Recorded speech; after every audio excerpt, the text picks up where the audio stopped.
Muy buenas tardes a todos y a todas mis estimados maestros del Instituto Superior Tecnológico Público de Ayaviri. Estamos en esta ya es la sexta fecha de nuestro proceso formativo. Estamos muy gustosos de poder recibirles en esta sexta sesión. Ya venimos trabajando varios temas muy interesantes. Esperamos que todos sean de plena aplicabilidad para cada uno de ustedes en sus labores. En esta oportunidad nuevamente nuestra maestra Edith Manuel nos acompañará y les animamos a que todos puedan participar, estén atentos porque también tendremos nuevamente actividades de práctica. Bienvenidos, bienvenidas a esta sexta sesión. Adelante, maestra Edith. Muchas gracias. Voy a compartir.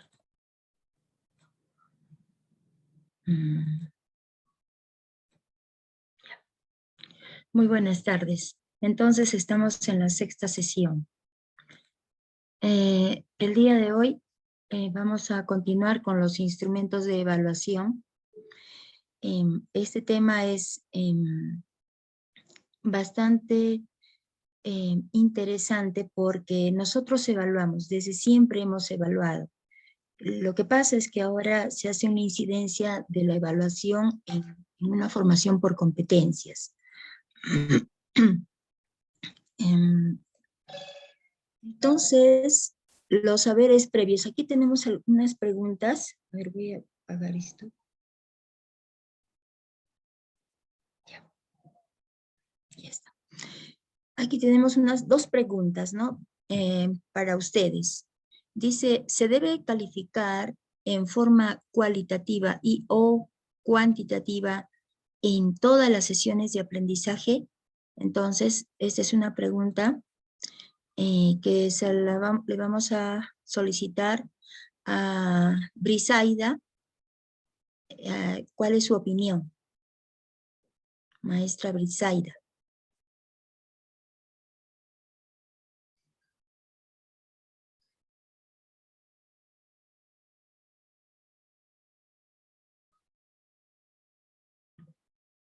Maestra Brisaida. No nos está escuchando, creo. Tal vez su micrófono no funciona. Pero aquí tenemos a varios maestros que ya están conectados. Está Brisdenia, la maestra Katia, Denis, Eddie, Elber. La maestra Brisdenia, ¿nos podría dar su opinión?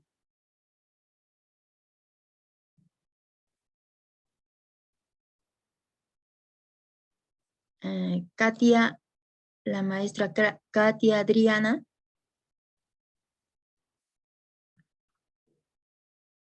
Denise Soledad. Buenas tardes, doctora. Buenas tardes, maestra. Con respecto a su pregunta, yo pienso que sí debe ser evaluado cada sesión de aprendizaje, ¿no? Porque eso nos indica si han aprendido o no. Pero no siempre con nota, ¿no? Podemos utilizar otros instrumentos de evaluación, ¿no? Eso sería mi opinión. De acuerdo. Muchas gracias, maestra. Entonces, tenemos una segunda pregunta. ¿Se debe evaluar en cada sesión de aprendizaje los 3 componentes de la competencia? El maestro Eddie Wilber.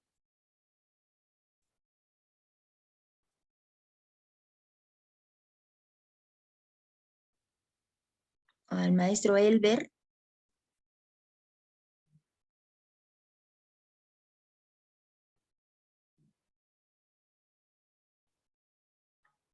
El maestro Emilio.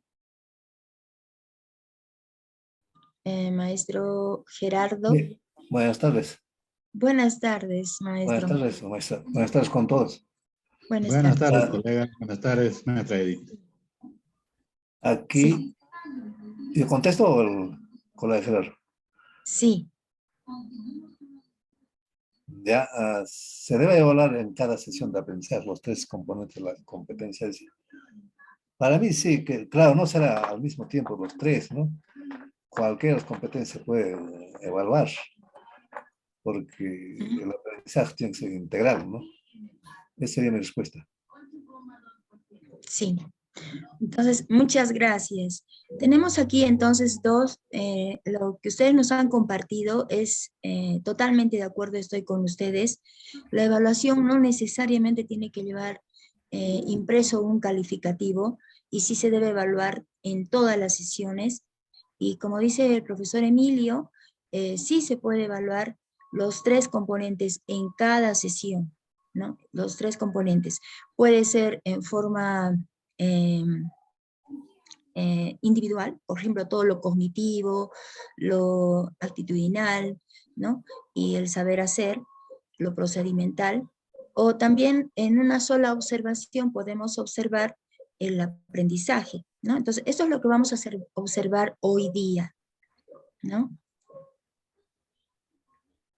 Y aquí tienen ustedes 2 lecturas que básicamente les voy a recomendar, ¿no? Porque esta primera lectura habla sobre un portafolio digital, ¿no? Un nuevo instrumento de evaluación. Nosotros generalmente, antes de la pandemia, solicitábamos al estudiante, digamos, una asignación en un documento escrito o también una asignación en formato digital, ¿no? Le podríamos, por ejemplo, un examen. Pero ahora, este instrumento de evaluación que llamamos el portafolio digital, es como un cuaderno, pero que lo podemos actualizar y podemos hacer uso de muchos recursos a través de las herramientas digitales, ¿no? Y aquí en esta lectura habla de cómo es que este portafolio digital es nuevo, ¿no? Es utilizado para hacer el seguimiento de la enseñanza-aprendizaje, pero también como instrumento de evaluación, porque el profesor tiene acceso a este portafolio y va siguiendo al estudiante cómo es que él desarrolla, ¿no? Sus actividades según las asignadas por el maestro, ¿no? Y también dice cómo es que ahora ya no le dicen portafolio, sino el e-portafolio, ¿no? Portafolio electrónico. También habla cuáles son las características de este portafolio, cómo es que se utiliza, cuáles son sus elementos, esto es una propuesta de estructura. Desde ya, esto va de acuerdo también a las necesidades de la unidad didáctica, ¿no? Entonces, por eso les digo que esto es una propuesta de cómo debe ser la estructura, ¿no? Y también dice cómo es que el portafolio contribuye al desarrollo de las competencias en el estudiante, ¿no? ¿Por qué? Porque contribuye al saber ser, al saber hacer, ¿no? Al saber conocer, ¿no? Y también, claro, también hay ventajas y desventajas. Y bueno, la principal desventaja es que necesitamos contar con Internet y también conocer las herramientas digitales, ¿no? Esa sería la única desventaja. Entonces, ustedes tienen aquí esta lectura que habla sobre el portafolio como un instrumento de evaluación. Lógicamente que no necesariamente lo debemos utilizar como instrumento, también como seguimiento del aprendizaje, ¿no? Claro que aquí en la sesión de hoy está programado la lista de cotejos y la ficha de observación, pero también he querido presentarles, ¿no? Este nuevo instrumento que ya es considerado muy importante, sobre todo en educación superior. Y tenemos aquí otra lectura para ustedes, ¿no? Dice evaluación por competencias y cómo se hace, ¿no? Entonces, aquí los autores lo que hacen es cómo desarrollan las competencias en los estudiantes de medicina, ¿no? Entonces, aquí hacen todo un resumen, una síntesis de lo que es la evaluación, su finalidad, el objeto, el modelo, el evaluador, quién es el evaluador, el instrumento, ¿no? Y el momento, cuándo utilizar. Pero lo más importante de esto, aparte de que aquí también ya se configura cómo es la competencia, los aprendizajes esperados, ¿no? Los indicadores de desempeño, lo más importante de esta lectura es que dice ¿por qué? ¿Por qué se debe evaluar en formación por competencias? ¿No? Y como decía en la pregunta de saberes previos, es que en la formación por competencias se tiene que recoger información, se debe recoger información. Pero información ¿de qué? De lo que el alumno conoce, ¿no? Cuando le preguntamos, por ejemplo, una fecha, un dato, no.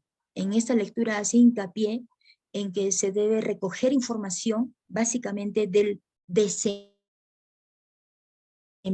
del estudiante, de cómo se desempeña, ¿no? O sea, no es una información, digamos, de datos, ¿no? de conocimientos nada más del estudiante, sino es información de su desempeño, ¿sí?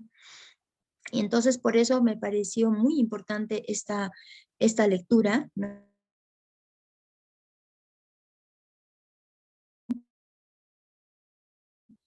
Que es actual. También hace aquí hincapié, tal como dijo la profesora, la maestra al inicio, de que la evaluación no solamente es cuantitativa, sino cualitativa, que no necesariamente implica una nota, ¿no?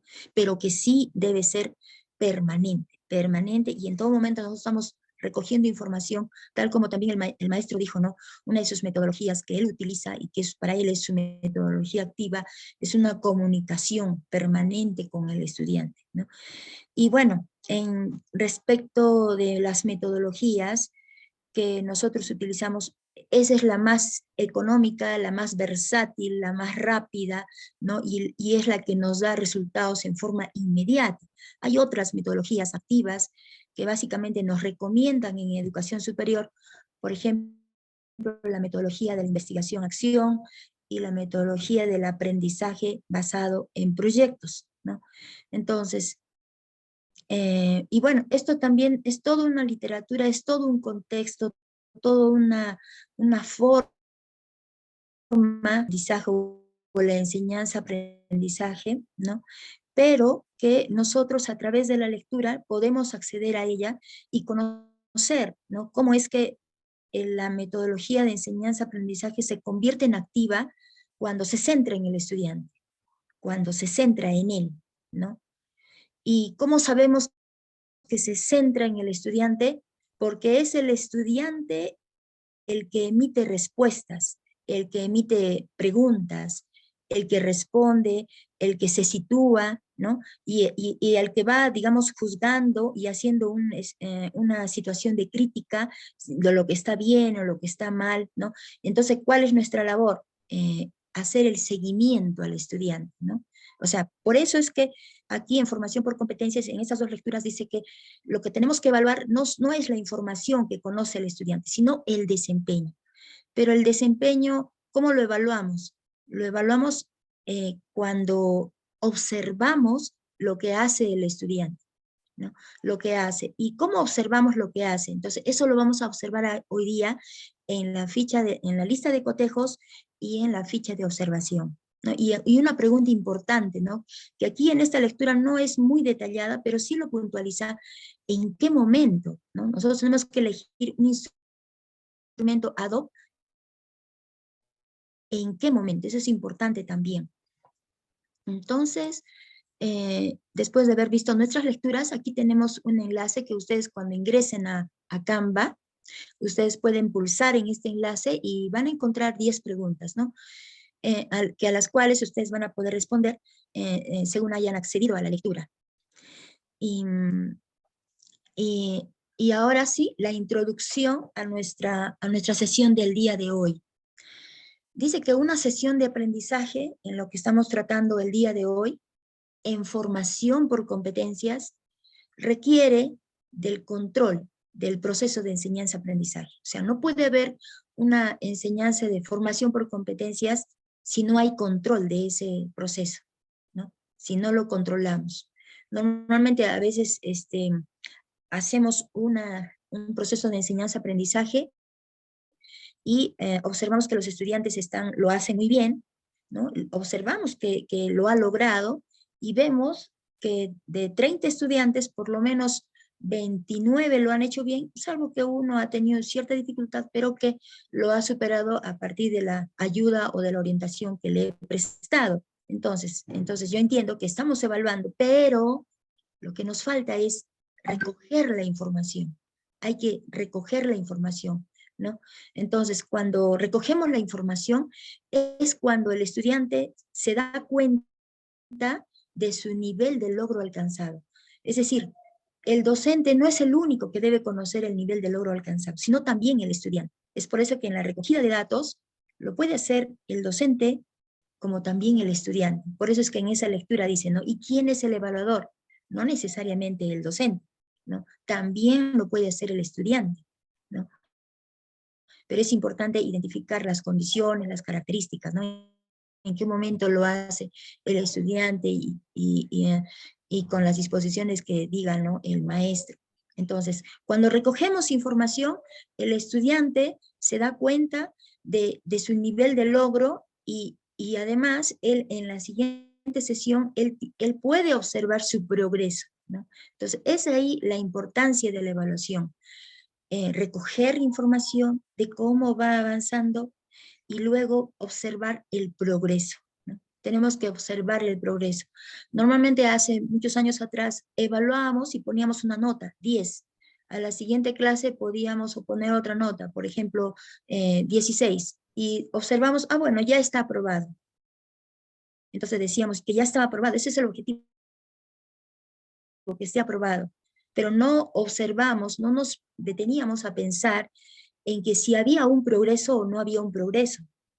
Aparentemente sí lo había, porque de 10 a 16 hay un progreso, pero los indicadores con los cuales se había evaluado al estudiante indicaban un progreso, ¿no? Entonces, es por eso que ahora se hace hincapié, se hace incidencia en la evaluación, para que no solamente veamos la nota, sino que garanticemos que el estudiante ha progresado en su aprendizaje, ¿no?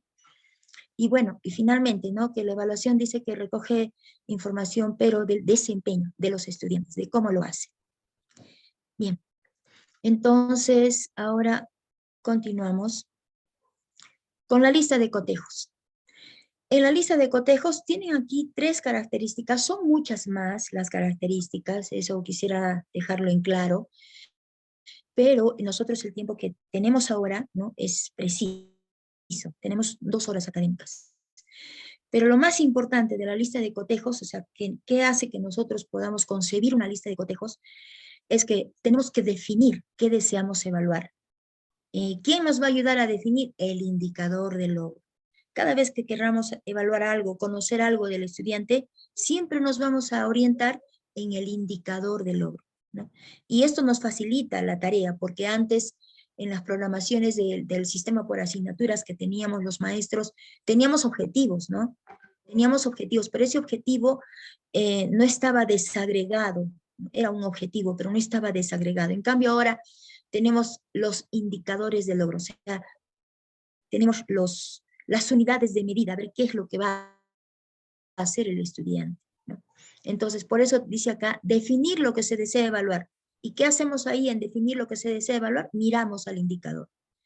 Dice ahí, define la técnica. ¿Qué quiere decir? Que cuando vamos a elaborar la lista de cotejos, en la descripción, ahí tenemos que describir la técnica, ¿no? ¿Qué va a hacer el estudiante? Va a observar con una regla, va a observar con una máquina, va a pulsar la máquina, va a operar la máquina, la va a encender, la va a apagar, la va a transportar. ¿Qué? O sea, tenemos que decir la técnica, ¿no?, el procedimiento que va a ejecutar el estudiante, ¿no? Y finalmente nosotros establecemos los criterios, ¿no? O sea, hasta dónde va a llegar el estudiante, ¿no? Eso también de acuerdo a la capacidad. Nosotros en la capacidad tenemos un verbo, ¿no? Y esa capacidad es nuestro techo, ¿no? No diré que sea el límite, pero es nuestro techo, ¿no? Eso es lo mínimo que debemos lograr, ¿no? El verbo de la capacidad. ¿Y por qué les digo esto, el verbo de la capacidad? Porque cuando hemos observado en la sesión anterior, hemos visto los verbos según la taxonomía de Bloom, ¿no? Y esos verbos nos dicen a nosotros qué verbo utilizar, pero a la vez nos dicen el nivel de aprendizaje. Si mi capacidad dice, aunque lo dudo, no he visto capacidades que digan eso, pero si hubiera una capacidad que diga identifica, entonces, ¿qué quiere decir? Que estamos en la taxonomía de Bloom, estamos en el primer nivel de aprendizaje, ¿no? En el nivel de conocimiento. Máximo en el nivel ya de comprensión, ¿no? En un nivel de pero no llegamos al nivel de aplicación, no llegamos. Entonces nuestras capacidades generalmente dicen realiza, ¿no? Ejecuta, eso dicen nuestras capacidades, si ustedes observan su plan de estudios. ¿Por qué dice realiza? ¿Por qué dice ejecuta? Porque cuando usted va a utilizar los verbos de la taxonomía de Bloom, usted ahí tiene todos los niveles, los 6 niveles de aprendizaje, ¿no? Desde el conocimiento, síntesis, y finalmente llega a crear.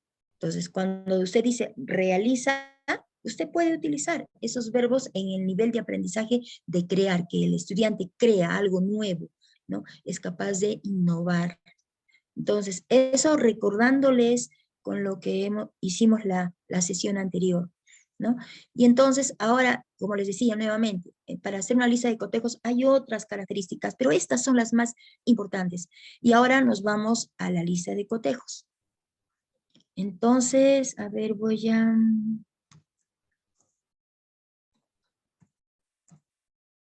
Ya, sí me dicen si lo observan bien la lista de cotejos.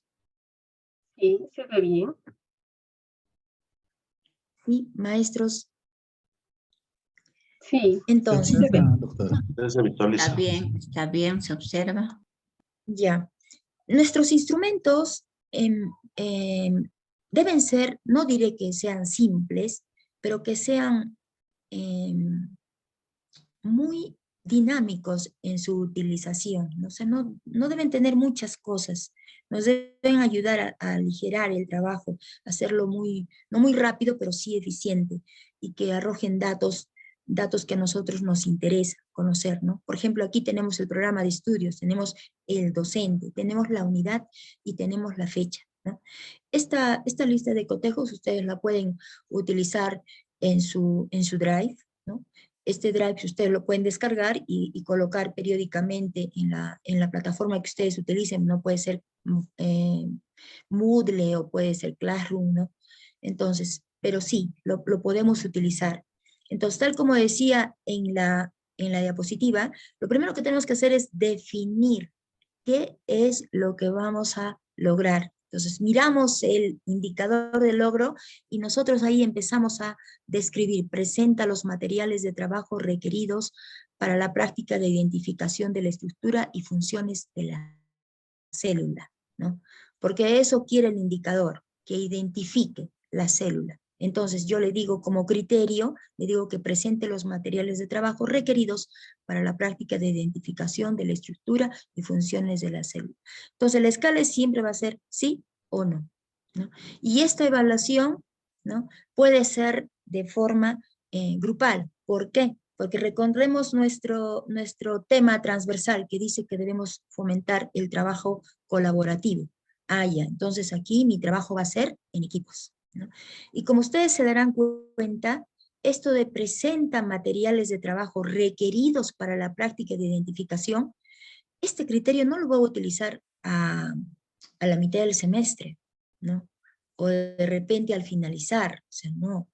Generalmente, o sea, no digo que sea una regla, pero generalmente una lista de cotejos se utiliza al inicio del ciclo académico, porque es cuando evaluamos cómo el estudiante, ¿no?, ingresa a la sesión de clase y cuáles son las herramientas que él debe contar y que él ya debe conocer, ¿no?, y que él debe tener presente para el desarrollo de la unidad didáctica durante todo el ciclo académico, inclusive con mayor preponderancia, si es que el trabajo va a ser un aprendizaje, perdón, si es que la metodología utilizada va a ser un aprendizaje basado en proyectos, ¿no? Si es así, entonces nuestro primer instrumento de evaluación será una lista de cotejos. ¿Por qué? Porque vamos a verificar todas las condiciones que cumple el estudiante, ¿no?, y claro, también el ambiente de laboratorio y todo lo demás que tenemos para desarrollar durante todo el ciclo académico, ¿no?, las sesiones de aprendizaje. Entonces, ahí nos ayuda la lista de cotejos. Para eso nos ayuda la lista de cotejos, ¿no? Sí, no. Dice, colabora con su grupo de trabajo según las tareas asignadas, la práctica de identificación de la estructura y funciones de la célula. Le decimos sí o no. Y ese sí equivale a 8 puntos, ¿no? Ordena y limpia el ámbito de la sesión de aprendizaje de la práctica y de identificación de la estructura y funciones de la célula, sí o no. Entonces, ¿qué hacemos con esta lista de cotejos? En primer lugar, el primero en conocerlo, después de que usted lo ha elaborado, por supuesto, es el estudiante, ¿no? Es más, el docente puede, ¿no? Puede compartir estos criterios de evaluación con el estudiante para validarlos, ¿no? Para validarlos. Y entonces, ¿qué sucede cuando los valida? ¿Están de acuerdo ustedes, jóvenes, que vamos a presentar los materiales de trabajo requeridos para la práctica en tal fecha y en estas condiciones? Sí, maestro, esa va a ser la condición. Entonces, esto vale 8 puntos y si es no, el no es para todo el grupo, porque estamos trabajando en equipo, ¿no? Entonces, compartimos con el estudiante conoce el instrumento de evaluación. Después, consensuamos también con el estudiante. Decimos aquí, colabora. El equipo de trabajo, todos van a colaborar, ¿no? Van a colaborar, o sea, van a participar, van a coordinar y van a cooperar, ¿no? Esas 3 palabras son indispensables en el trabajo de equipo, ¿no? Colabora, participa. Si no hay eso, no hay trabajo de equipo.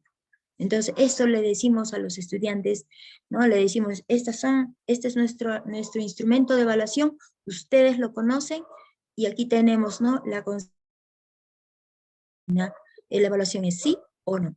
Y luego decimos, el otro criterio de evaluación para este curso de fisiología, o bueno, como se llame la unidad didáctica referente a lo que es el conocimiento de la biología, entonces le decimos, ordena y limpia el ámbito de la sesión de aprendizaje de la práctica de identificación de la estructura y funciones de la célula. O sea, todo el ámbito de trabajo, al final de la clase, él tiene que limpiar. ¿Están de acuerdo con este criterio de evaluación? ¿Alguna inquietud? Entonces, todos están de acuerdo. Perfecto, esto vale 4 puntos. Entonces, cada equipo tiene su lugar donde va a dejar listo y ordenado. Esta es la escala que se va a utilizar para poder, ¿no? Acompañarles en el desempeño de todo, de cómo es que ustedes van a ingresar al laboratorio, ¿no? O al campo de trabajo, si es que se trabaja en el campo. Primero, no va a haber grupo que no presente materiales de trabajo. Segundo, no va a haber grupo donde un alumno esté deambulando o esté, digamos, no colaborando con sus compañeros. Y no va a haber grupo de trabajo que cuando termine no deje las cosas en orden y limpio, ¿no? Entonces, ahora sí, el estudiante conoce y ya cuando el profesor está desempeñando su sesión de aprendizaje, los estudiantes jóvenes tenemos 15 minutos. Empezamos a ordenar y limpiar y el estudiante ya sabe cómo lo tiene que hacer y ya sabe que esto es sujeto de observación, ¿no? Y por eso es que el profesor va a registrar su sí o su no de acuerdo a cada grupo, ¿no? Entonces, para eso se utiliza la lista de cotejos, generalmente al inicio del aprendizaje, al inicio del ciclo académico, para establecer las condiciones en que se va a desarrollar la sesión de aprendizaje. Maestros, ¿alguna pregunta? Profesora, yo tengo una pregunta. Sí. Referente al primer criterio, el segundo y tercero me parece que está bien claro. Pero en el primer criterio, ¿qué pasaría si los estudiantes, el equipo de estudiantes, presentara los materiales de trabajo, digamos, incompletos? Y sí me ha sucedido, maestro. El profesor, el profesor tiene que estar preparado. Cuando el profesor se da cuenta rápidamente que esto ha sido pues producto de algún problema, es un inconveniente que ha sido insuperable por los estudiantes. De pronto, no sé, se tuvieron que ver en la necesidad de venirse en taxi o tuvieron algún problema, no pudieron hacerlo. Pero como el profesor ya prevé esa situación, ya él está preparado para que por lo menos un grupo no tenga los materiales y establece una redistribución, establece un plan B, ¿no? Nosotros, y usted creo también lo dijo ayer, ¿no? Los maestros tenemos nuestra sesión de clase, pero no es no es una pista rígida a seguir.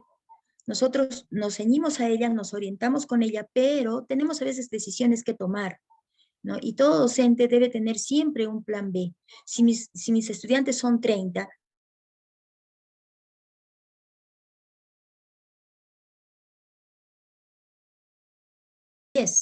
pero yo tengo trabajo y de cada grupo vienen 2. Entonces, ¿qué hago?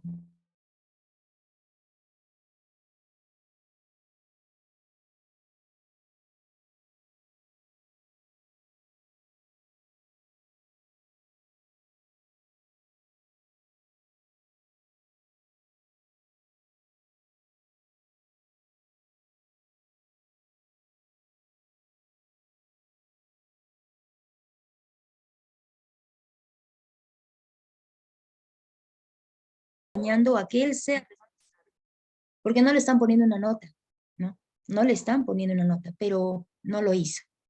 Imagínense si, digamos, en el semestre nosotros apliquemos por lo menos 3 listas de cotejo.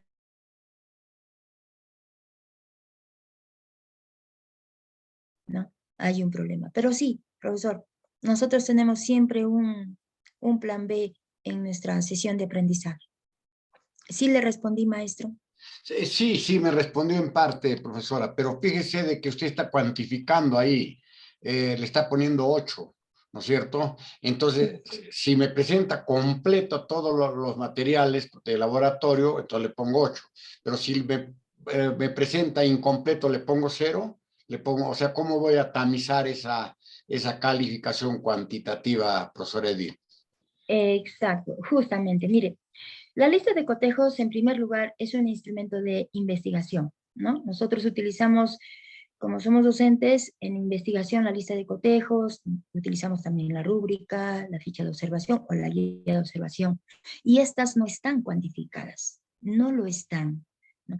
Entonces, ¿por qué le he puesto allí el número 8, el número 4? Porque no hay una regla que diga, sabes, la lista de cotejos no debe tener escala cuantitativa, ¿no? En investigación nos dirían que no, definitivamente, o sea, no podemos utilizarlo, ¿no? Pero en una sesión de aprendizaje el maestro dice, no, es que yo le voy a poner una escala valorativa, porque ¿qué tal si un estudiante trae, pues, o un grupo de equipo de trabajo trae la mitad? No le puedo decir que no, tampoco le puedo decir que sí. Entonces, le pondré 4. Pero es básicamente no, ¿verdad? Y le califico con 4, porque no ha traído completo. Entonces, y sí, lo he considerado esto aquí, la escala valorativa, que no debería estar, pero que el maestro a veces, él dice, no, tengo estas situaciones, yo solamente quiero ver, una lista de cotejos, maestro, es una verificación de productos, de insumos, de objetos que están presentes.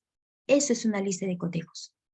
Pero entonces, ¿se puede verificar el proceso de enseñanza-aprendizaje? Sí. ¿Qué se verifica? Las condiciones en las que se está desarrollando, ¿no? Condiciones. ¿Qué condición tenemos? Materiales. Otra condición, colaboración. Otra condición, orden y limpieza. Entonces, eso es la lista de cotejos. Es una verificación. Por eso se hace al inicio. Y la escala valorativa, maestros, no es necesario que lo coloquen, no es necesario. Pero si un maestro dice, no, yo le voy a colocar porque yo quiero saber en qué medida los estudiantes han traído su material, bueno, también puede hacerlo, ¿no? Que le va a requerir más trabajo, sí, es cierto, pero lo importante de la lista de cotejos, que podemos utilizarla generalmente al inicio del semestre académico, digamos, en el proceso y a la finalización, es que nos dice más o menos cómo es que el estudiante o el equipo de trabajo ha tenido un desempeño o ha tenido un nivel de logro pues óptimo, ¿no? ¿Qué tal que el grupo de trabajo tiene todo? Sí, sí, sí, sí, pero en la evaluación de desempeño, cuando apliquemos la rúbrica, dice que no, ¿no? Entonces ahí hay otro problema. ¿Cuándo se aplica la rúbrica? Al final. Generalmente la rúbrica se utiliza para productos finales. O sea, la rúbrica no es un instrumento que evalúe, que verifique, no. La rúbrica evalúa un desempeño. Eso evalúa la rúbrica, ¿no? En cambio, la lista de cotejos evalúa la verificación de condiciones, ¿no? Por eso se hace al inicio de, y la rúbrica lo utilizamos al final de. Entonces, generalmente nosotros en el proceso de enseñanza-aprendizaje, y ustedes me darán la razón, utilizamos a más 3 instrumentos de evaluación, no utilizamos más, ¿no? Porque nos llenamos de instrumentos de evaluación y al final tenemos información por aquí y cómo hacemos un proceso de triangulación. No se podría, ¿no? O sea, la data es tanta, pero que la data también tiene que ser eficiente en la medida que nosotros sepamos organizar esa data o esa información, ¿no? Entonces, la evaluación es recoger información, pero no tanta información, sino la información pertinente, ¿no? Y esta lista de cotejos, ¿qué le va a dar? Es la verificación de las condiciones en las que el estudiante inicia su proceso de aprendizaje. ¿En qué condiciones se le está iniciando? ¿Trae los materiales? ¿Observa una conducta de colaborativa? Además, él termina su trabajo como debe de ser, o sea, el orden y la limpieza. Sí, hasta. Eso es la lista de cotejos. Verifica las condiciones, nada más, las condiciones de su aprendizaje. Y una condición de su aprendizaje elemental es el material, ¿no? El material, el recurso ahora. Claro. Sí, la maestra Entonces, Sigmarina quiere hacer una participación. Sí, la escucho.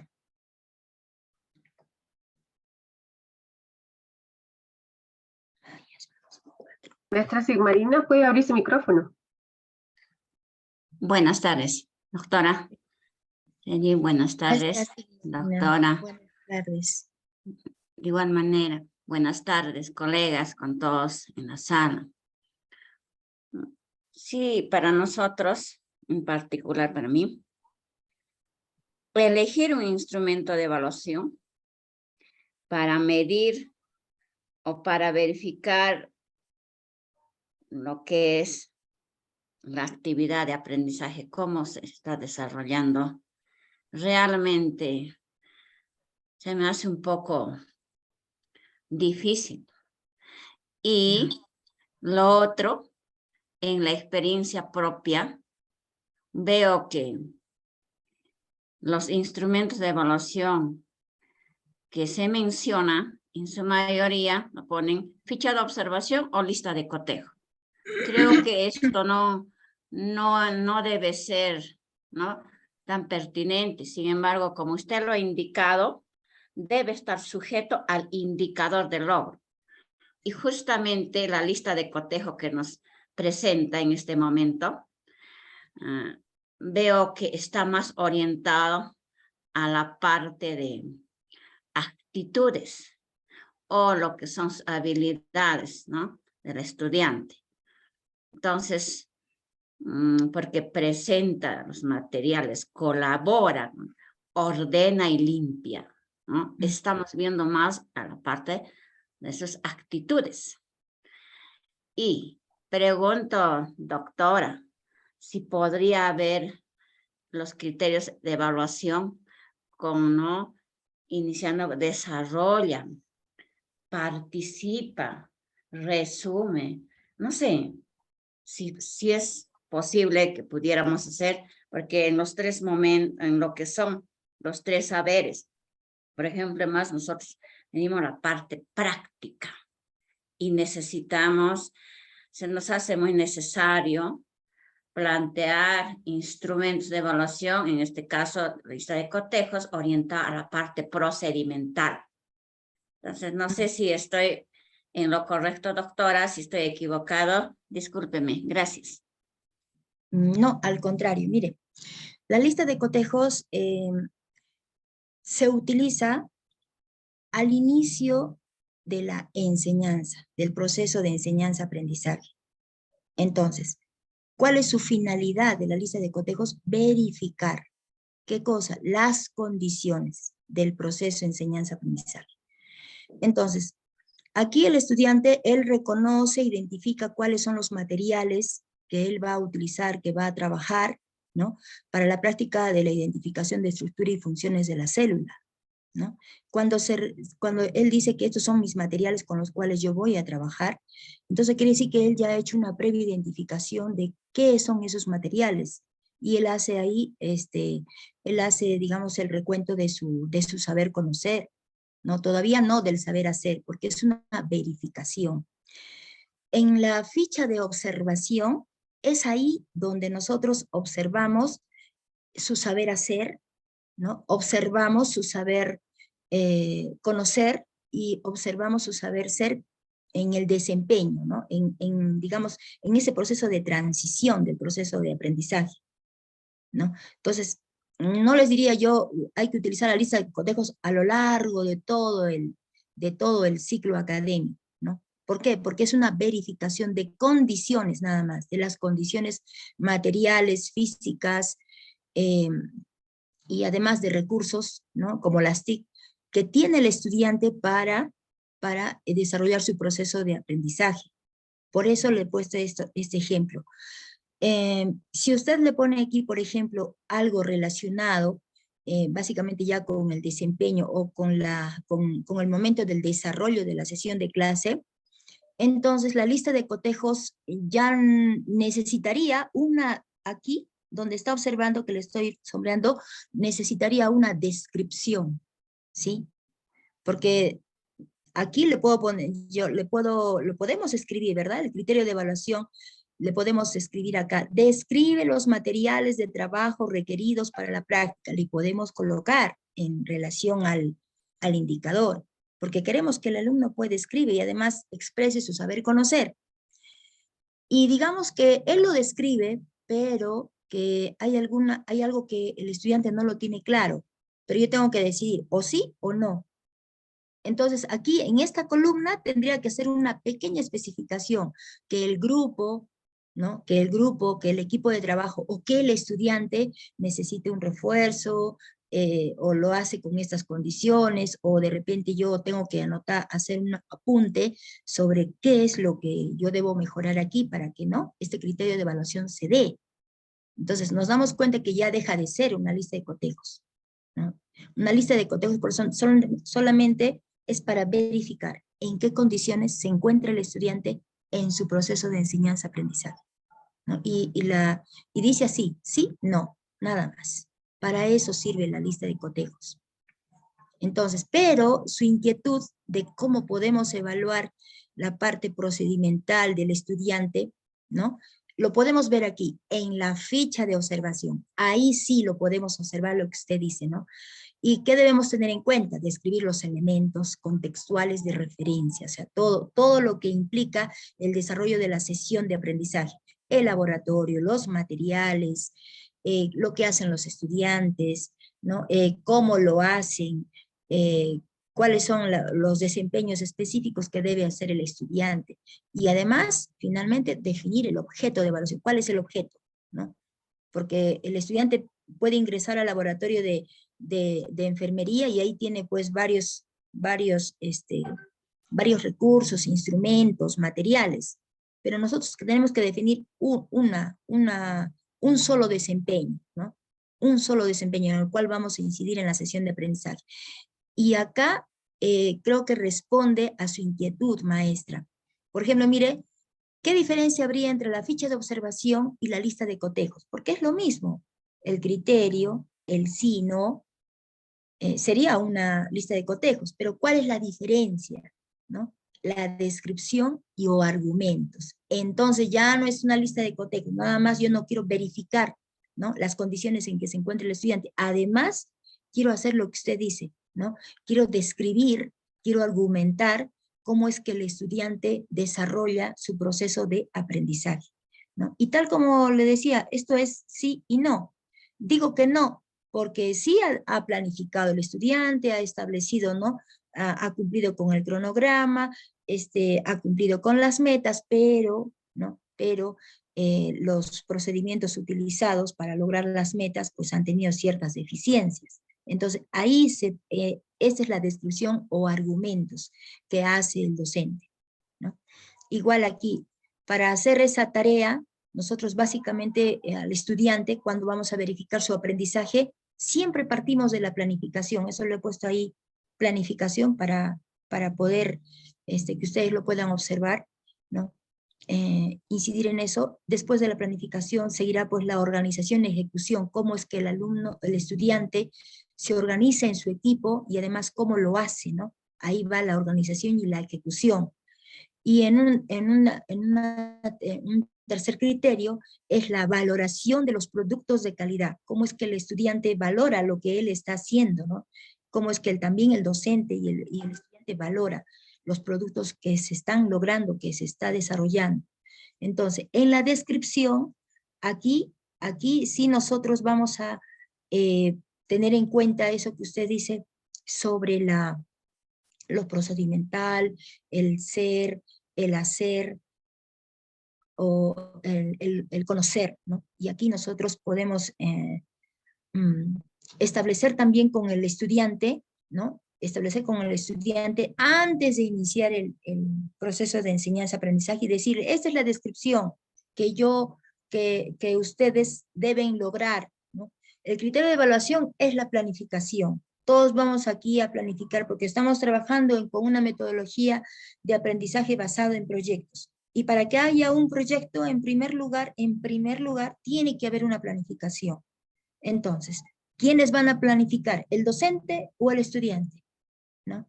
El estudiante, ¿no? El estudiante es el que planifica en un proceso de aprendizaje, perdón, con una metodología de aprendizajes en base a proyectos, en una ABP. Pero, profesor, ¿y cómo yo planifico? ¿Qué hago para planificar este proyecto? Aquí está la descripción y los argumentos, ¿no? Aquí usted le dice todas las condiciones de su planificación al estudiante. Lógicamente que no lo va a decir en detalle, sino de una manera concreta, fácil de entender, ¿no? De tal manera que el estudiante puede, una sola mirada, él pueda observar, ¿no? Lo que él va a desarrollar, ¿no? Igual, en la organización y ejecución, ese va a ser un criterio de evaluación, sí, como este proyecto o esta unidad didáctica lo vamos a desarrollar con una metodología de aprendizaje basado en proyectos, entonces se va a evaluar en ustedes, jóvenes estudiantes, su organización y la ejecución. ¿Cuál es la descripción de esos argumentos? Aquí está descrito, ¿no? Y le podemos poner aquí todos los argumentos necesarios, primordiales, preponderantes que nosotros vamos a observar. Y el estudiante conoce, eso es lo que yo voy a hacer mientras me organice y así lo voy a ejecutar. Sí, el estudiante conoce esos argumentos, ¿no? Y finalmente, cuando ya termine el proyecto, entonces, ¿cómo es que se va a hacer la valoración de productos? Con esta descripción, ¿no? Entonces, el docente va a evaluar al equipo, ¿no? Si lo presenta o no lo presenta. Sí, dígame, maestro. Se están conectando. Siga, Tomás. Ya, entonces, como ustedes se dan cuenta, la lista de cotejos al inicio del ciclo académico, la ficha de observación durante el proceso académico, ¿no? Recogemos información, ¿no? Recogemos información. Y cuando termina el ciclo académico, la presentación del proyecto, aplicamos la rúbrica, porque la rúbrica evalúa desempeños, evalúa productos finales. Esa es la finalidad de la rúbrica, productos finales, ¿no? En cambio, la ficha de observación no, evalúa procesos. Eso evalúa la ficha de observación. Entonces, colegas, ¿alguna inquietud?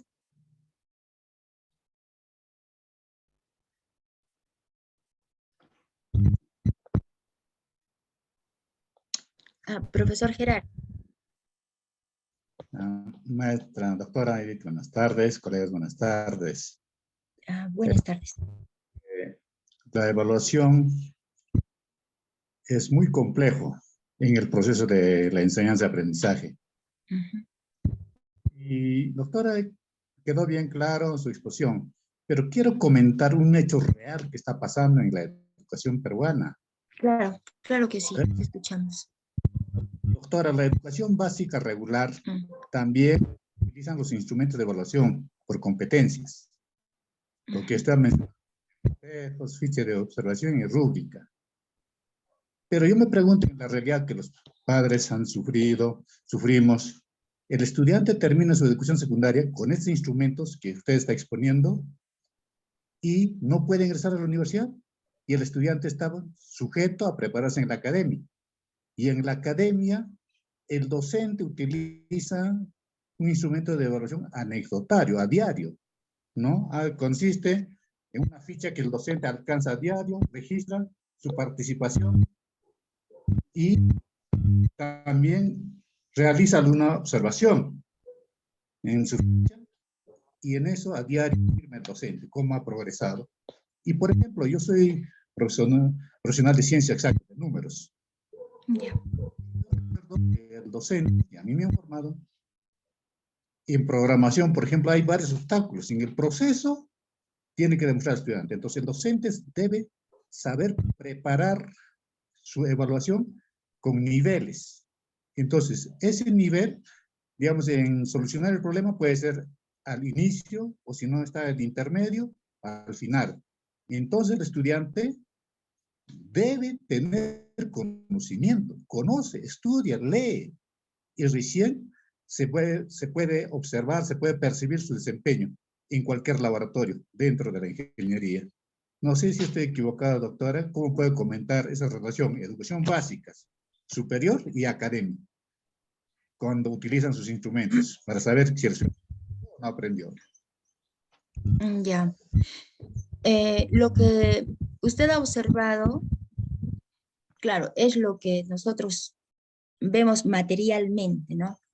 Pero en esta sesión también quería, bueno, lo van a ver más adelante, hablamos de un modelo pedagógico. En las lecturas donde usted va a acceder seguramente, hablan de un modelo pedagógico.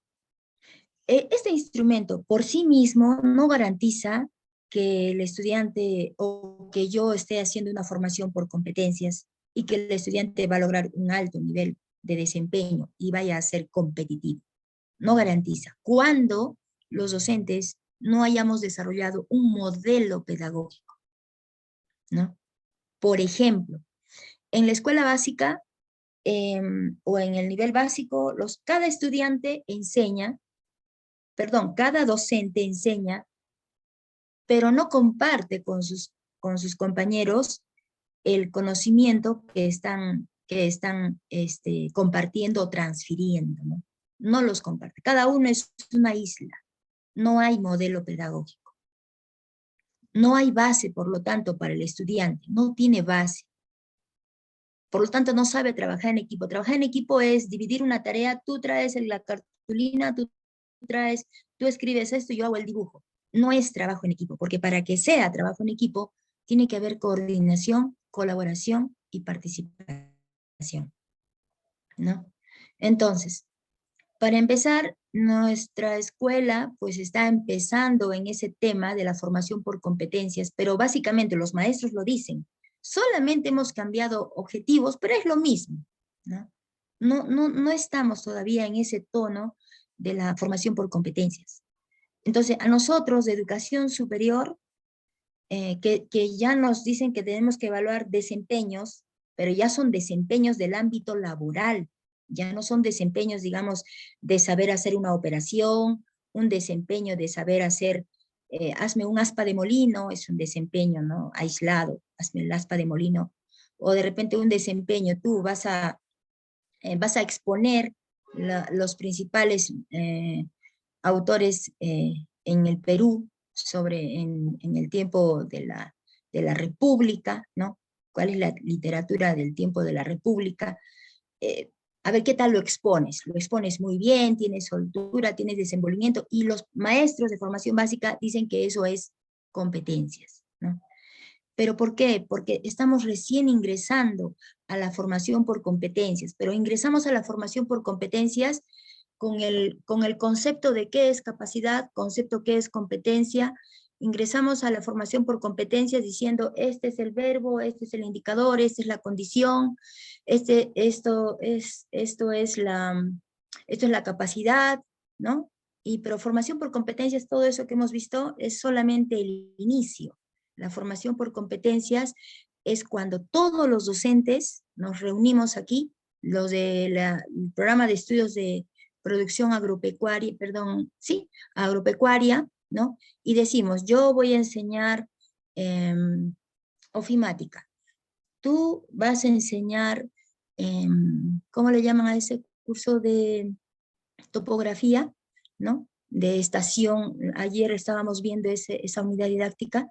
Entonces, ¿tú qué necesitas de la ofimática para que los estudiantes hagan uso de esa máquina en topografía y puedan ver las medianías, ¿no? Las coordenadas de ese margen de área, de área, de superficie de área, ¿no? Entonces, ¿qué necesitas tú de la ofimática? Necesito estos requisitos que sepa el estudiante. Ya, excelente, eso yo voy a incidir. Tú vas a hacer comunicación, sí. ¿Tú qué necesitas para que el estudiante se desempeñe en esta máquina que puede medir, ¿no? Las coordenadas de una área geográfica? Yo de comunicación necesito estos significados. El estudiante tiene que saber qué cosa es segregar, qué cosa es separar, qué cosa es dividir, qué cosa es abrir, ¿no? Estos conceptos yo los necesito. Yo voy a hacer entonces comunicación efectiva con esos conceptos. Entonces nosotros estamos haciendo formación por competencias, pero como todavía nuestra universidad también está ingresando a un proceso de formación por competencias, entonces nuestros estudiantes tienen que ir a la academia a aprender datos, ¿no? Full información, mientras más información y sean más hábiles en poder discriminar, razonar con esa información, mejor. Pero eso no significa que que el estudiante sea competitivo, porque si no, ingresan 40 y terminarían 40, pero no es así. Ingresan 40 y terminan 20, se gradúan 10, trabajan 5. ¿Por qué? Porque la formación por competencias no estamos evaluando desempeños, no estamos haciendo un trabajo de modelo pedagógico, no estamos haciendo. Cada profesor es una isla, ¿no? Cada docente. No es que yo evalúo así, no es que yo tomo la lista, no es que el alumno registra su asistencia, no es que mi estudiante yo le doy 10 minutos para que ingrese, no, es que mi alumno si no ingresa 5 minutos yo ya no le pongo asistencia, a mi clase no ingresa. Otro profesor dice, no, a mi clase sí ingresa, pero yo no le tomo asistencia.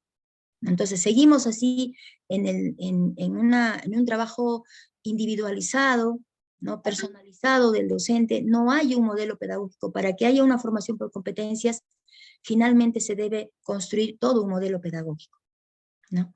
Entonces, por eso observamos nosotros esa contradicción entre formación básica, transición a la educación superior, y sobre todo el requisito para acceder a la educación superior, sobre todo en esas casas de estudio, ¿no?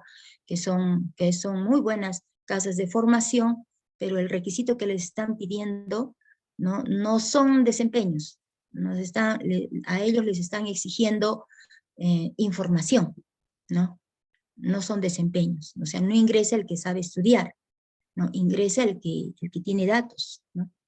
El que ha estudiado, ¿no? Información, full información, ingresa, ¿no? Entonces, pero bueno, no estamos aquí, digamos, para decir que eso está mal, al contrario, estamos en un proceso de transformación nosotros, y por eso estamos aquí, ¿no? Estamos compartiendo que estos instrumentos de evaluación, el momento en que lo debemos utilizar, pero que no lo hagamos en forma individualizada, sino que ustedes, como equipo docente, a pesar de ser de diversos programas, aún así pueden converger puntos en común, toda la comunidad docente, puntos en común. ¿Cómo va a ser la asistencia? ¿Cómo va a ser cuando un estudiante no asiste a clases, pero que puede cumplirlo con otras condiciones? Entonces, cuando hacen esos puntos en común, cuando concertan los docentes, para poder asegurar una evaluación y una valoración del desempeño del estudiante, de cómo asegurar que realmente él ha logrado, ¿no? esta capacidad, ¿no? Entonces ahí estamos haciendo un trabajo colegiado. Y luego se reúnen los de la carrera, nuevamente, hacen todo un consenso. ¿Cómo van a ser nuestros criterios de valoración? uno valorará la puntualidad. La entrega de trabajo es el día 18 de noviembre. No entrega, 0. Entrega, y ya no se le recibe más. Desaprobado.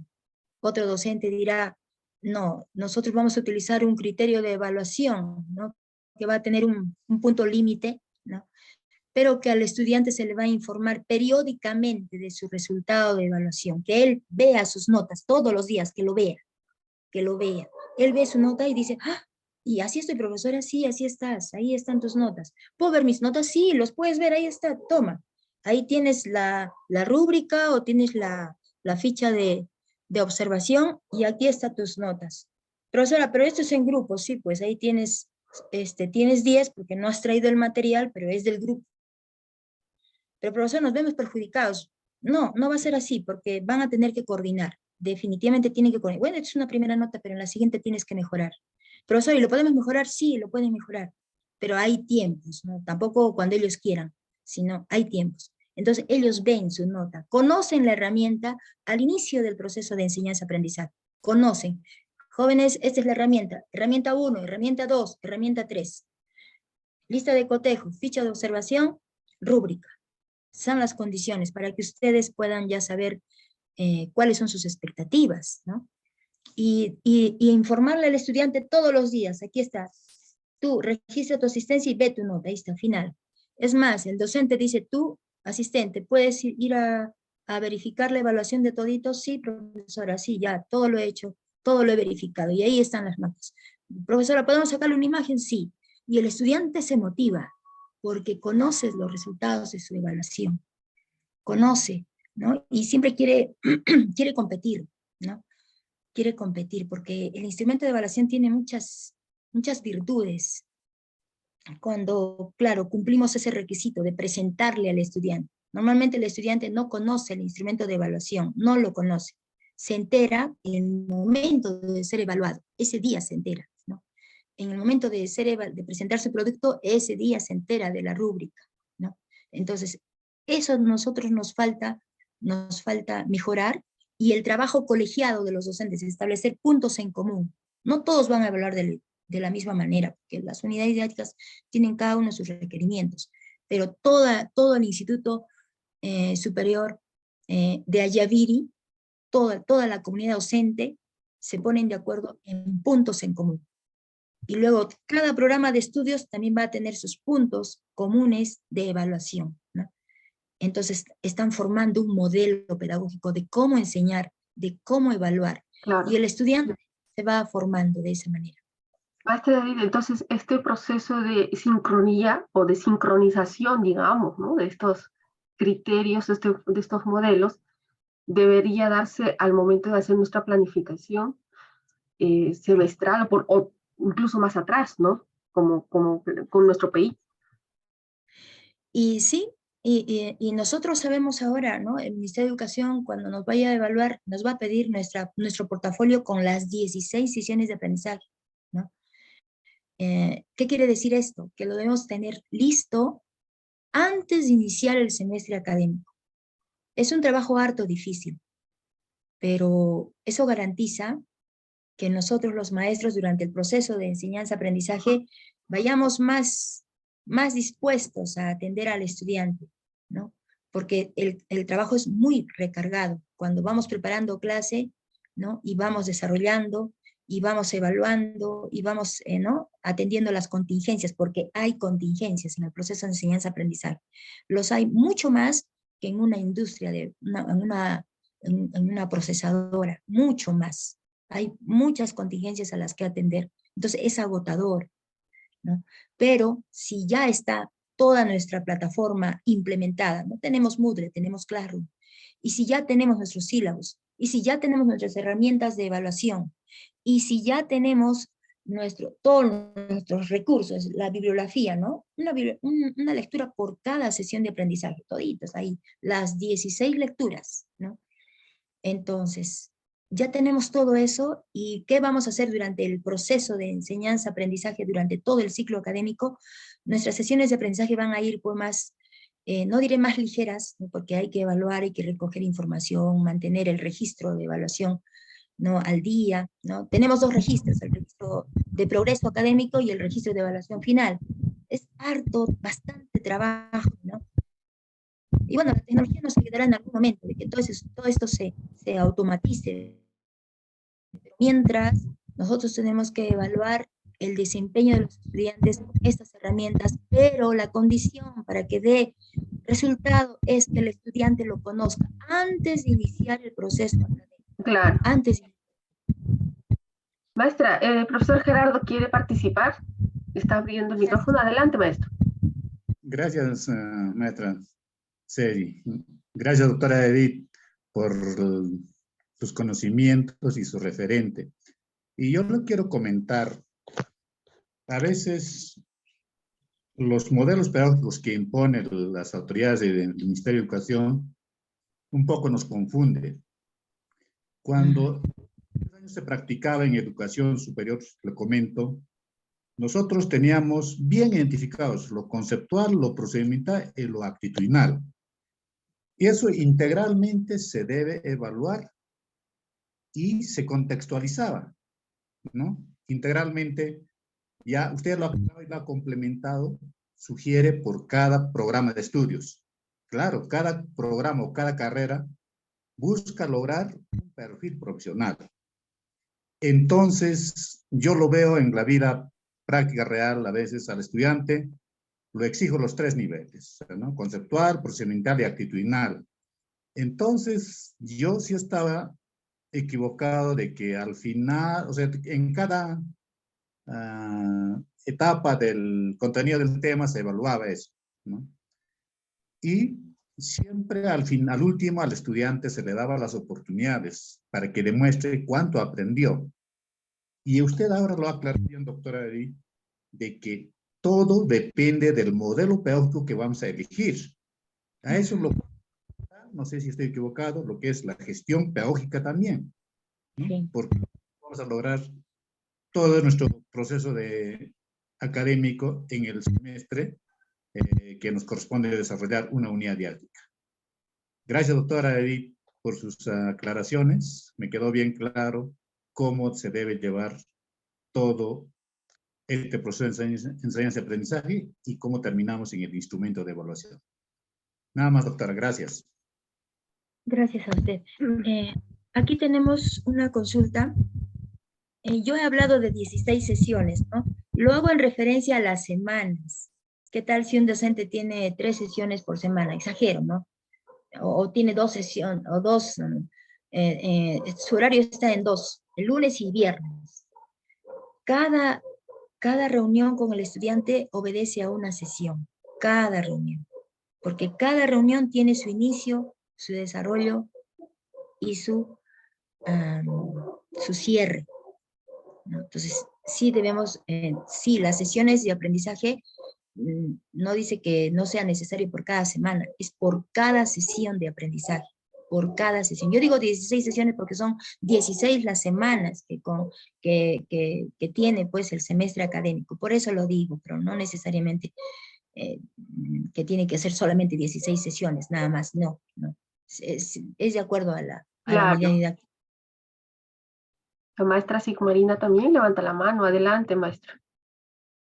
Doctora, creo que estamos para poder absolver algunas dudas, inquietudes, y eso es el esfuerzo que pone de su parte, de igual manera nosotros escuchando sus experiencias, ponerlo en la práctica. Sí, justamente lo que menciona, doctora, eso ocurre. Hemos encontrado sesiones de aprendizaje preparados para toda la semana. Hay una unidad didáctica que se desarrolla 10 horas en la semana. Y sin embargo tiene una sola sesión de aprendizaje. En la parte de inicio ponen 3 horas. Y no puede ser. Inicio tiene que ser bien breve. Y luego en la parte de procedimiento o el proceso, de igual manera para la cantidad de minutos que van, ¿no? Se podía acumular en las 10 horas. Entonces, también yo, con algunos de mis colegas, había discrepado en ese asunto. Dije, ¿qué está en que cuando pasamos a hacer el monitoreo o la verificación en el aula, ¿qué está haciendo? Realmente nos desubicamos en qué momento, en qué etapa de la evaluación o de la actividad de aprendizaje se encuentra el docente. No, la motivación ya lo hice en la clase anterior, no es así. Está bien claro lo que usted dice, que en cada encuentro con el estudiante se debe preparar la sesión de aprendizaje, porque tiene su inicio y su fin. Vamos a terminar en la evaluación, o la evaluación lo podemos combinar dentro del proceso. Y lo que es retroalimentación, la motivación debe ser permanente. ¿Para qué? Para que pudiéramos pues, despertar el interés, de igual manera lograr el propósito que tiene la sesión de aprendizaje. Bien, por la aclaración, sé que eso debemos tomar en cuenta y no debemos preparar una sesión de aprendizaje de 10 horas y eso pues necesariamente en el horario está separado 4 y 2 horas a la semana. O en algunos casos, si son 4 horas, 2 veces a la semana tiene encuentro con el estudiante. Gracias, doctora, por la aclaración. Sé que eso ha quedado bien claro. Gracias, muchísimas gracias. Sí, eso sí nos debe quedar claro. Yo cometería un error decirles que en 2 sesiones durante la semana solo preparan una sesión, ¿no? No se podría dar así. Y no es por una cuestión, digamos, administrativa, no tiene nada que ver con eso. Es por una cuestión de funcionamiento del cerebro, ¿no? Entonces el cerebro trabaja como en una onda, ¿no? Entonces baja, sube, y el cerebro necesita ubicarse constantemente, ¿no? Entonces asociar las ideas, y por eso es que nosotros hemos dividido entre inicio, desarrollo y cierre. Tiene que haber un cierre, tiene que haber un inicio, tiene que haber una motivación en cada encuentro, porque el estudiante de repente, ¿no? Sus papás han ido al centro conciliatorio a resolver un problema, un desencuentro, sus padres. Entonces, ¿cómo está el estudiante? ¿Cómo ingresa a clases? No, ya mi motivación fue el día lunes, hoy día estamos viernes, tengo que ingresar de frente a operar, ya, ingresemos, pónganos mandil, empezamos. Ingresa mal, ¿no? Su sistema, y eso lo dicen los médicos, ¿no? Su sistema límbico está pues con 0, o sea, si lo ponemos, escaneamos el cerebro del estudiante, dice que no tiene luz. Entonces, ese cerebro que está funcionando, que está óptimamente funcionando, tiene luz, o sea, se nota de un color medio naranja, rojo. Pero todo su sistema límbico, cuando él está por esa pena que ha sufrido su padre o su madre, él viene totalmente apagado. Entonces, decir que el lunes ya se hizo la motivación y tan solo venir a continuar con el trabajo, pues no va a resultar. Claro, el estudiante lo va a hacer, ¿no? Pero no en las mejores condiciones, ¿no? Entonces, por eso nosotros atendemos un inicio, un desarrollo y el cierre. ¿Por qué? Porque el pensamiento es disperso. Una idea trae otra idea y otra idea y se dispersa. Y al final empezó y cuando termina, no sé en qué terminó, pero no empecé ahí y no sé a dónde llegué. Entonces, el cierre es lo que cierra el círculo y hace que el estudiante focalice lo que ha aprendido. Y cuando lo focaliza es como que la información se adhiere a la neurona en su núcleo, no conozco muy bien, pero eso dicen los médicos, de que la información se fija cuando hay un proceso de incidencia, o sea, cuando se incide fuertemente sobre algo, sobre un tema, entonces el cerebro dice que fija ese conocimiento, esa experiencia, lo fija. Entonces tenemos que tener un inicio, un desarrollo y un cierre, definitivamente en cada sesión de aprendizaje. Y bueno, entonces, ahora, si no hay más... en la sesión de aprendizaje, digamos que estamos en la semana 11 y yo tengo un examen escrito. y mi sesión tiene 2 horas, ¿no? 2 horas, entonces yo tengo que decir, ¿el examen va a durar 2 horas? ¿Sí? ¿Va a durar 2 horas? Sí, va a durar 2 horas.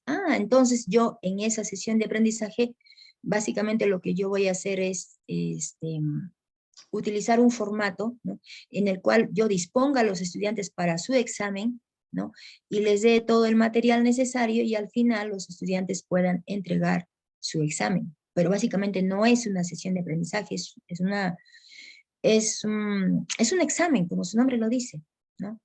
No es una sesión de aprendizaje. Claro, yo lo voy a planificar en el tiempo, pero tengo que asegurar que esa sesión de examen va a cubrir el tiempo dispuesto, porque hacemos un examen y el estudiante termina la hora, pero son 2 horas. Entonces, ¿qué estamos haciendo? No estamos, digamos, utilizando el tiempo asignado, mínimo, porque es un tiempo mínimo previsto, debería ser más, pero dadas las circunstancias y todo lo demás, entonces, de desarrollo de horas, entonces tenemos que hacer uso de ese tiempo. Si la evaluación va a ser, digamos, 1 hora, entonces, la primera hora yo tengo que desarrollar una sesión de, digamos, de afianzamiento, de esclarecimiento, pero es una sesión en la que yo puedo hacer una motivación, pero del tema de la evaluación final, de la que yo voy a tomar, ¿no? Y luego hacemos una mesa redonda. Hay técnicas como para que el estudiante, pues, se relaje, ¿no?, y empiece a discutir el tema de una manera mucho más libre, ¿no? Y cuando hacemos el cierre, jóvenes, hemos hecho una síntesis, ¿no?, de todo del tema sobre, digamos, anatomía y fisiología. Ahora ustedes tienen 30 minutos o 45 minutos para desarrollar el examen. Este examen está estructurado para durar 40 minutos o 35 minutos, pero tienen un adicional de 10 minutos por si se presenta alguna inquietud o alguna dificultad, el cual podrán resolverla, ¿no? Entonces, tanto lo hacemos que ya vamos a tener esa precisión, ¿no? Porque se necesita precisión para que el examen sea, pues, en el tiempo que nos toca, ¿no? Ahora dice acá, la ficha de observación grupal. Claro que sí, sí. Se hablaba de la coevaluación. Ajá. Claro, los estudiantes evalúan a los estudiantes y eso está muy bien y se debe utilizar la ficha de observación grupal. Bueno, el instrumento, como ya lo conoce el estudiante, lo puede utilizar y él puede hacer aplicar la ficha de observación, ¿no? Lo que tenemos que evitar en toda aplicación de instrumento es que esto se convierta en un aprendizaje más del instrumento de observación o del instrumento de evaluación que el afianzamiento de lo aprendido, ¿no? Eso tenemos que evitar. El instrumento, bueno, es un instrumento, pero lo que yo voy a aprender ahora es simplemente emitir resultados de todo lo que yo he aprendido, ¿no? Entonces, si es así, está muy bien. Sí se debe utilizar entonces Claro. la ficha de observación. Muy interesante lo que dice. Permítame hacer un comentario y ayúdenme a aclarar. Entonces, nosotros podemos elegir estos instrumentos de evaluación con el mismo objetivo. Es decir, si bien tienen diferentes criterios, nuestro objetivo es profundizar, amplificar o profundizar, mejor dicho, el objetivo de aprendizaje y evidenciar lo que es y ahora podemos utilizarlo con diferentes instrumentos. Sí, así es. Y sobre todo, ¿no? Sí, dígame. Disculpe, quisiera participar. En cuanto a Sí, mi pregunta Dayane. sobre la coevaluación, bueno, a mí sí me funciona, en la actualidad siempre lo aplico, pero sin embargo, los jóvenes como que lo han, no sé si tomado o acostumbrado, pero ellos ya ven a la hora de evaluar a sus otros compañeros un poquito como que ya viendo los errores, ¿no? Dije, por ejemplo, dicen, ya, en tal parte del procedimiento, según a la ficha, indica que debería de tener, no sé, tal actitud, ¿no? Y no lo ha hecho. Entonces, a la hora de culminar nosotros la sesión, la práctica propiamente del procedimiento, licenciada, tales compañeros, o de repente, no, sin indicar nombre, se han equivocado en tal parte, dice, ¿no? Entonces, ellos también de alguna manera reflexionan y dicen, ay, así él se ha equivocado, nosotros también lo hemos hecho, ¿no? Entonces, creo que a mí me ayudó bastante en esa parte procedimental, doctora. Ah, qué bueno. Bueno, y esto que usted está compartiendo, cuando se comparte entre todos los maestros del programa de estudios, eso es lo que hace crecer, ¿no? Y desarrollar un modelo pedagógico, ¿no? Es ahí nosotros donde nosotros vamos a utilizar la información que usted, la experiencia que usted tiene al profesor definitivamente le va a ayudar. Y podemos hacer más ágil la utilización de estos recursos. ¿Puedo sugerir algo, maestra? Sí. Justamente al momento que comentaba nuestra maestra Janet, para encaminar mejor esa coevaluación, es bueno destacar a los estudiantes que si vamos a aplicar la instrumento, la evaluación que está planteando, la coevaluación, que no centren, pero que no pierdan de vista los aciertos. Cuando sus compañeros están haciendo bien, están argumentando correctamente, están justificando, están según el objetivo de aprendizaje, ¿verdad? Si están haciendo correctamente, si están acertando en la entrega que están observando, entonces que comience con aquello.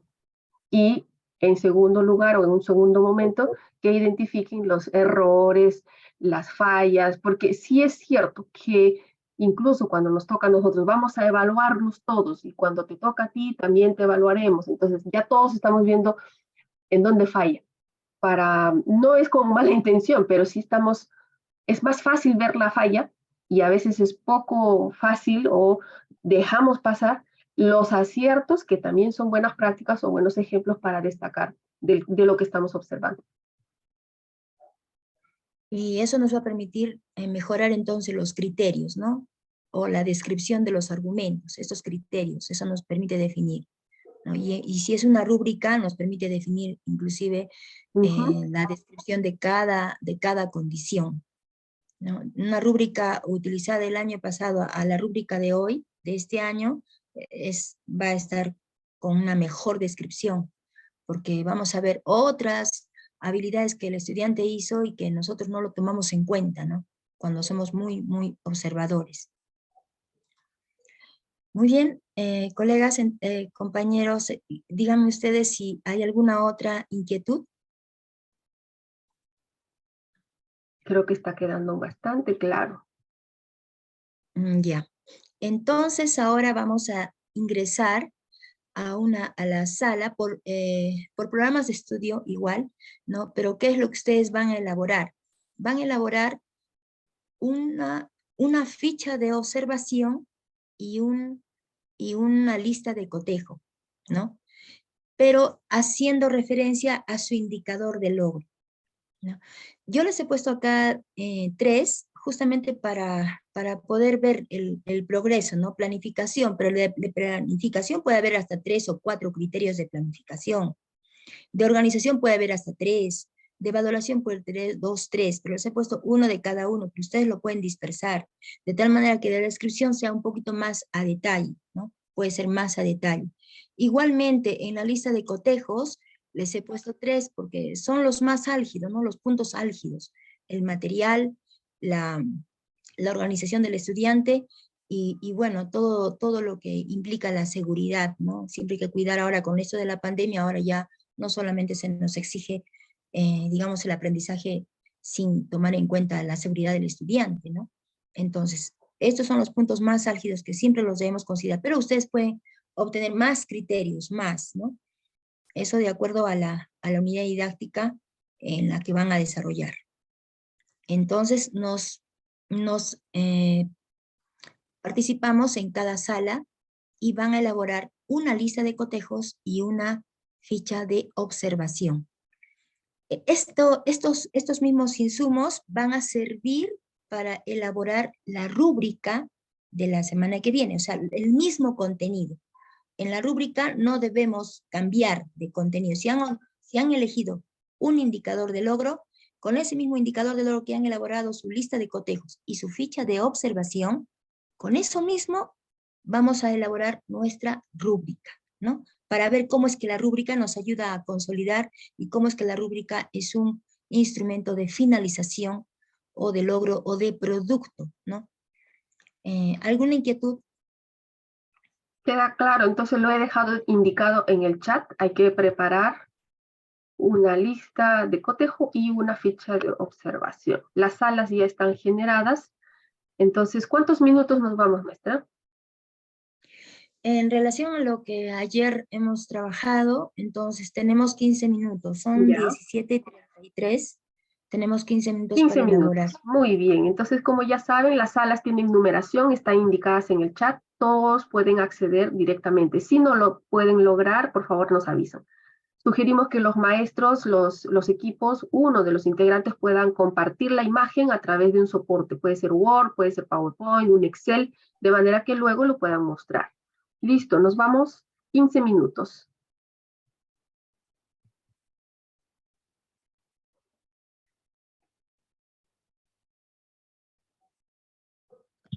De la retroalimentación será motivo para repetir entonces. Hecha la retroalimentación al primer grupo. Mucho gusto, vemos al profesor Miguel, ahí está maestro Gerardo, ¿cómo le va?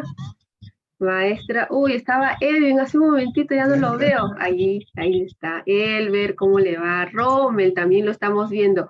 Oh, Katia, buenas, buenas. Mucho gusto, qué bueno que ahí están, se están conectando. Excelente. ¿Quiénes más están aquí en nuestra sala? Vamos a reconocerlos. Maestra Sigmarina, ¿qué tal? Katia, ¿con quién está? Parece que está con alguien más allí. Un gusto, pues. Sí, estamos con Cisenia. Estamos en oficina aún. Ah, me parece muy bien. El profe Edwin, Eddie también ahí lo vemos. Excelente. Bueno, miren, estamos en nuestra sexta sesión, estamos acabándola. Nos quedan 2. Les animo a que no desistan, no paren, siguen con esas pilas, participando.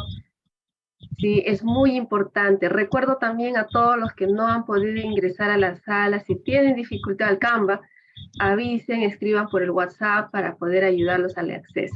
Si no ha funcionado, han recibido la invitación a su correo institucional, podemos intentar con otro correo personal para que puedan acceder. Muy bien. Muy buenas noches y nos vemos el próximo lunes. Buenas noches.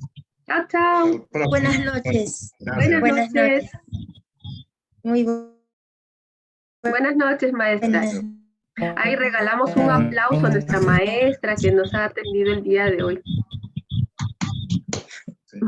Gracias, muchas gracias. Súper, ok. Buenas noches, maestra Edith. Buenas noches. Buenas noches a todos. Buenas noches. Chao, chao. Buenas noches. Muy buenas noches.